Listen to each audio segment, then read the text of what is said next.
turn our attention to America's team. Team of the century has been on the ropes, 0-2. Last time the Patriots were 0-2 was 2001, and it was rough. Ended up winning the Super Bowl. Patriots have beaten the Jets 14 times in a row. Nick, what's on the line if somehow my worst nightmare happens and the Patriots lose this game? All right, so listen, I think the Patriots are going to win. I can't imagine they lose this game. But if they do, this is Belichick's Waterloo. What does that mean exactly? Well, that's the end of Napoleon, the end of one of the most, the greatest generals and leaders in history. He lost it there, and then he was exiled off the coast of Africa. If you'd like more history, we can do that after the show. Wild. On the call, I called it as Waterloo, and Wild said, "You don't even know what that is." And I said, "Okay, just in case you do that, I'll be ready, buddy." And so, because if they lose this, the season's over. And while I don't think Kraft wants to move on from Bill, I think something like this, an 0-3 start, losing to Zach Wilson, losing to your, I don't even want to call the Jets their rivals, their little brothers, is the type of thing where it's like, okay, it might be time. And so that, to me, that's what's on the line. I don't think there is any coming back for this season if they lose this game. And if this is a terrible season, you've talked about whether or not this is the end for Bill. There's been a lot of speculation. So when Waterloo, you mean like he'll be on his way to getting fired at some point? A nice statement at the end of the year. Mutual parting of ways. Wow. Like, you know what I think it is, Brew, to have a baseball analogy? It's like Willie Mays stumbling in center field with the Mets. That's right. He didn't retire the next day, but it's like, wow, one of the most graceful baseball players of all time doesn't look anything near what he used to be. And if we beat this team 14 times in a row, and you got Zach Wilson there, you should totally own this team. If we lose and start 0-3 and don't make the playoffs again, I mean, I'll hold out hope that we can sneak to the playoff.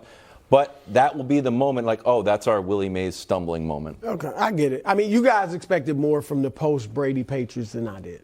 I think Belichick, great coach, all-time great, call him the GOAT. You can't take anything away from what he's done. And many of the great coaches of all time, Tom Landry, for example, Don Shula, they ended their careers badly, didn't win a lot, right? And they lost great players and didn't win. I don't expect Belichick to win. I didn't expect him to win with Cam Newton a few years ago. And so I'm not surprised at this. I think this weekend or in general? No, in general, I didn't expect him to win. But I think this weekend, if they lose, I think Belichick will have to search his soul and say, wow, I'm going to have to coach here. Do I want to coach here 3 more years? Oh, I don't think that's an option. That's what it's going to take to pass Don Shula and get the record of all-time wins, 19. And I think they want him to do it in a New England Patriots uniform. I don't know if there's that much patience. I think there's more patience in the Broussard household than the Kraft household. What does Kraft expect from the Patriots? They're done winning. He does. But you might believe that. He certainly doesn't. No. Kraft certainly doesn't. Yeah, he doesn't. And you guys are all right. But what you said about it's the why this is so important. And it is because the Jets are coming to the table with Zach Wilson. That's right. If Aaron Rodgers were their quarterback, although losing to the Jets will still sting, it wouldn't feel the same.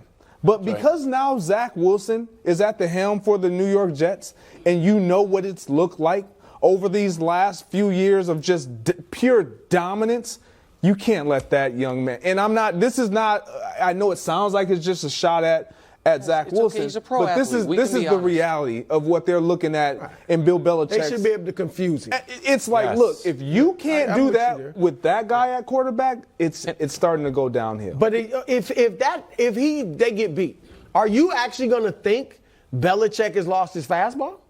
Well, I already think that. The question is, can his changeup get people out? I mean, I already think he's lost fastball. I mean, he still does cool stuff. The pump block or the field goal block was unique. Yeah, I liked it. But also Wilds. There's one of the, so after the I don't even remember when I said it, but it was last week I think when I said I have 3 types of takes: immediately right, eventually right, and laughably wrong. Yeah. I had a Patriots take a year ago that you thought was category 3, laughably wrong. I think it's going to turn out to be category 2. Let me show you something. Here's the Patriots post Brady. Before and after that stupid no-pass game. Yeah. before, they were the 1 seed at that moment. I remember. Since then, when Belichick had a game where I'm going to show the whole world I'm still the most brilliant football mind, things were actually going pretty well post-Brady. Sure. Since then, not so much. And his quarterback, who we spent a first-round pick on, here's him before and after that game. Before that, looked like you didn't have Tom Brady, you didn't have the baby goat, but you had a good quarterback. Since then, not so much. That post-Brady era really does take a fork in the road in that game they beat the Bills by trying to play 1950s football. And it might be a correlation, not causation. Yeah. But he brought in Matt Patricia as the offensive coordinator. I respect the research on it, but I disagree. What do you think's happened to him? Well, I think you hit the rookie wall. Eventually, in the year 1, you hit the rookie wall. Year 2, we brought in a defensive coordinator for an offensive coordinator. And this year, it's the turnovers. So that does sound like, unfortunately, a lot of Mac Jones hit the rookie wall? Yeah, Mac Jones hit the rookie wall. No, quarterbacks don't hit the rookie wall. Oh. Mac Jones did. It's not a quarterback thing. It's not. Rookie wall. They don't marry with quarterbacks. No, it's his first time ever. Upset alert coming up. You ready? Greg, that was almost mean. It's matter of factness. Rookie wall. Thanks for watching. Subscribe here to get more from the show and to check out clips from other shows on FS1.